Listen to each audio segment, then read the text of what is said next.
At ayan guys, tapos na po. So nailagay na natin ang upuan. Ito na po ang sandalan.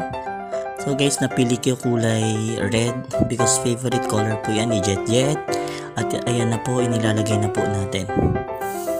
So total makeover po tayo ngayon. Pero yan pa lang po, nilinis po natin ang motor. Plus yan po, nilagyan natin ng, pinalitan po natin ng upuan at sandalan. DIY lang po yan. So ayan na po.